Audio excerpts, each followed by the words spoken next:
Though it is not well known, even today by many Jews, the fact is that prior to the obscenity of the Nazi Holocaust, Zionism's colonial enterprise was of no interest to more than a very tiny minority of Jews. For example, on March the 5th, 1919, the New York Times revealed that 30 of the most prominent and outstanding Jewish Americans had signed a petition to President Wilson, warning him against any US commitment, quote, now or in the future, to Jewish territorial sovereignty in Palestine, unquote. One of the 30 signatures was Adolf S. Oakes, the Jewish American of German origin who was then the owner and proprietor of the New York Times. In 1943, when the anti-Zionist American Council for Judaism was founded, the then owner and publisher of the New York Times, Arthur Hayes Sulzberger, was a member of it. The many Jews who opposed Zionism's colonial enterprise, including the early owners, publishers of the New York Times, knew it was morally wrong. They also believed it would lead to unending conflict with the Arabs.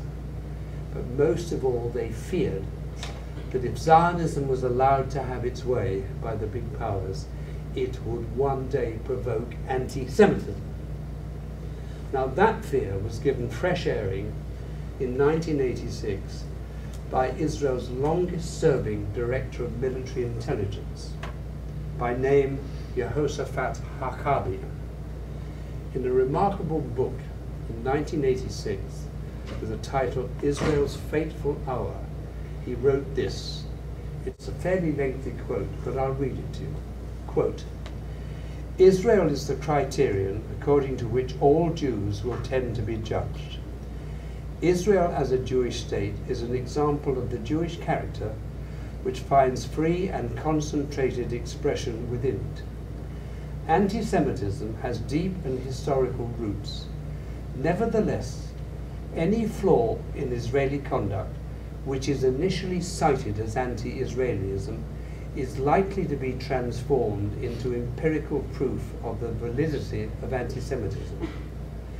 It would be a tragic irony if the Jewish state, which was intended to solve the problem of anti-Semitism, was to become a factor in the rise of anti-Semitism. Conclusion. This is him still talking. Israelis must be aware that the price of their misconduct is paid not only by them, but also Jews throughout the world.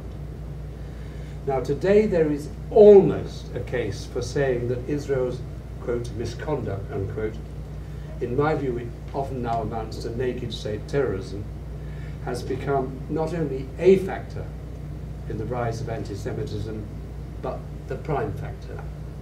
Now I said almost a case, because what we are witnessing today as a result of Israel's policy and actions is not the rise of anti-Semitism, not prejudice against Jews just because they are Jews.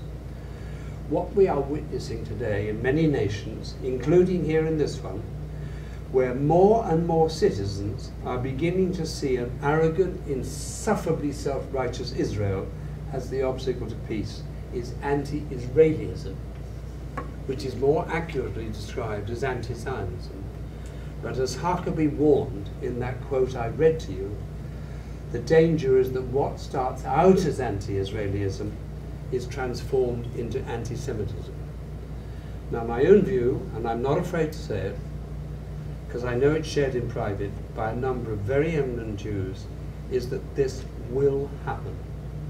I mean that there will be another great turning against the Jews, possibly starting here in America, if, three ifs, if Israel stays on its present course, if the Jews of America and the world do not distance themselves from the Zionist state's criminal behavior and its denial of justice for the Palestinians, and if Americans and Europeans, among whom most of the Jews of the world live, remain ignorant of that difference between Judaism and Zionism.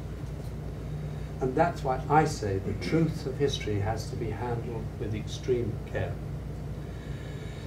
Now, before I go to discussion, I'd like to offer you finally my thoughts on how those who deny the truth and who seek by intimidation and threat to prevent others telling it can be effectively challenged and exposed. In this context, I have to say that I believe Nakba denial, the denial by supporters of Israel right or wrong of Zionist ethnic cleansing, is as obscene and as evil, repeat evil, as the denial of the Nazi Holocaust. Now, regardless of ethnicity, the one thing above all others that Westerners, and I think Americans especially, correct me if I'm wrong, are required to demonstrate in order to be regarded by their fellow citizens as safe and sound is patriotism. Am I right? Right.